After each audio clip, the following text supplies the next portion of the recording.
You're ready for your next light mech. And in this vlog, I want to put forward the Spider, a very, very interesting light mech that gives you the duality of filling two primary roles.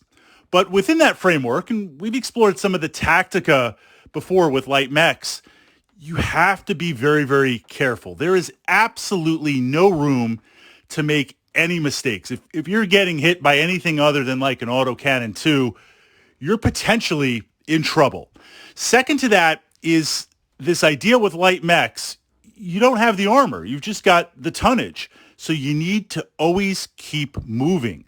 Speed, mobility, and utilizing that both for attack and defense. Keeping those modifiers up and getting yourself in a good position is vital. Now, if we explore the Spider, first thing I'm looking at for light mechs is battle value. Because what you begin to see with light mechs and some of the lower tonnage medium mechs is as you move up from light mechs to medium mechs, it's almost like you've got heavy light mechs and light medium mechs, that middle area where, is it a light mech? Is it a medium mech? What we start to see in the higher tonnage and configuration of light mechs is they've got some bite. They've got some weapons equal to a medium mech, right? First thing that comes to mind is the Jenner, of course. Fantastic firepower, fantastic mech. I'm not criticizing it, but the Jenner is still a light mech. So as you mount more weapons on the higher end light mechs, the battle value goes up, but you're still limited to armor and you're still trying to maintain that speed. So I tend to look at light mechs kind of in that medium battle value or lower battle value. And some of those like the Locust, the refits, and some of the variants work really well. The Spider, I find, is in that best of class medium battle value light mech. It's coming in at about 620, and it's got a combination of speed and weapons, and weapon location is very, very important. So the first thing that we're looking at is speed and mobility. The Spider is fast. You've got jump jets. You're going to use that to keep out of the way of larger attacks, of larger machines. You're going to try and stay out of firing arcs. You're going to do your best to navigate to keep up the movement modifiers. You're going to be utilizing terrain. You're going to be able to get where you need to go very, very fast. Perfect recon mech, perfect scout type mech, perfect light skirmish mech. But then when we get to the weapon systems, what we see here mounted in the central torso, and that's important for all mechs, but especially the Spider, especially at a light mech machine, the primary configuration has two medium lasers in the center torso. Now, we do have to watch out a little bit for heat. Heat on a light mech, where it does push it, we need to be careful because I don't want to start cutting down those movement modifiers.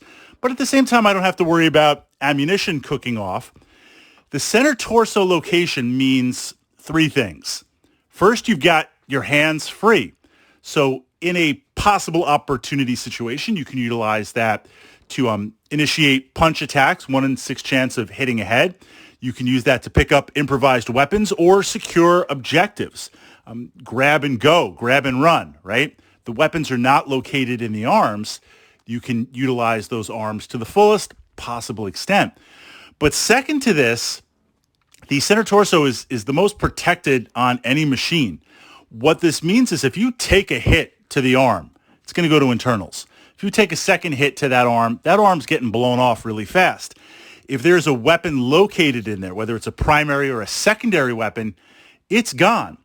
The Spider is a zombie mech. You blow off its arms, it's still going. Now, that's not as powerful as being a medium or heavy zombie type mech because it has tons of armor. Usually you take 2 or 3 hits and your light mech's going to get cored out.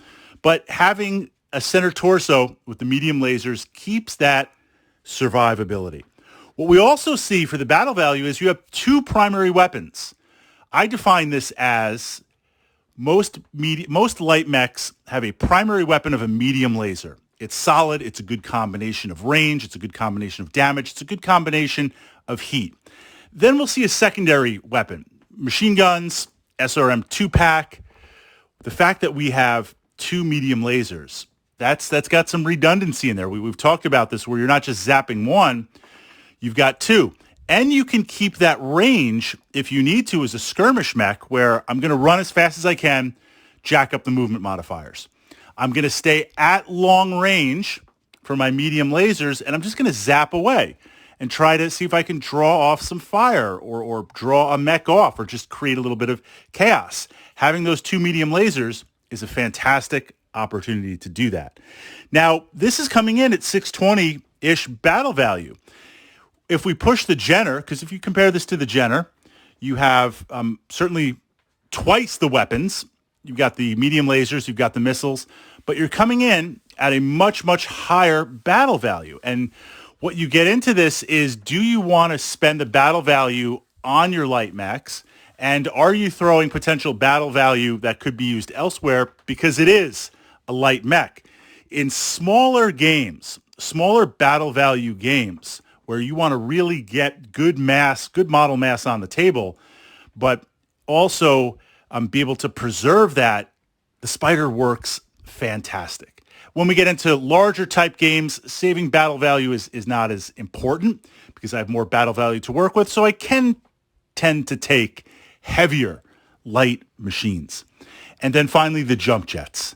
The jump jets, I would say that they're almost mandatory on a light mech. I'm looking for that. There are some light mechs that don't have that jump jet capability, but the jump jets are great for additional movement, quick change elevation, city fight, city tech, jumping over stuff, put death from above aside for a moment, extreme mobility. If you can have this Spider working with your lance, staying back, right, hanging back so it's not within range of most weapons, or at least if the Spider is working with your lance and it's pulled back, so you've got range and you've got movement modifiers, your opponent firing isn't going to say, well, look, I need 10s, 11s, or 12s to hit. I'm probably not going to go against that. I'll go against the medium or the heavies incoming. But what we see then is once your mediums and heavies engage, especially your heavies, and they engage, now you've got this little skirmish line going, that's when the Spider can really boost out, move behind. You've got some physical attacks. You've got the two medium lasers, a very, very potent and effective light mech. I would consider the Spider, agree or disagree, my fellow mech warriors, mech commanders, and mech enthusiasts, I consider the Spider an auto-include. This term auto-include or this term trooper mech, that's a definition where you don't know necessarily what mission you're going to play. You don't necessarily know what hex map or terrain you're going to be on.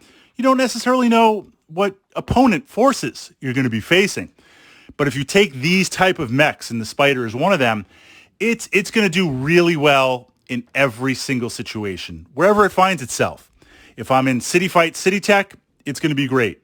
If I'm out on a desert map, it's going to be great. If it's kind of the classic hills and light woods and medium woods, it's going to be great. It's not like you took an urban mech and you find yourself fighting in an open desert, or you took a Vulcan and you find out it's an all mech list and there's absolutely no infantry support or tanks. The Spider, much like the Catapult, and we pushed that up to the Battletech playlist, much like the Orion, much like the T-Bolt, the Thunderbolt, I consider these auto-include mechs. So now as you build out your Lance forces and your mechs, absolutely, definitely look for the Spider in that light mech list. Very potent, a lot of fun to play, and when used correctly, it's going to be extremely effective. But keeping in mind, it's easy to get into trouble, especially with those two medium lasers. It's still a light mech. You're still limited on the tonnage, and not that the armor's bad, but you're still very, very limited in that armor. It is definitely not a heavier light mech. It is definitely not a medium mech.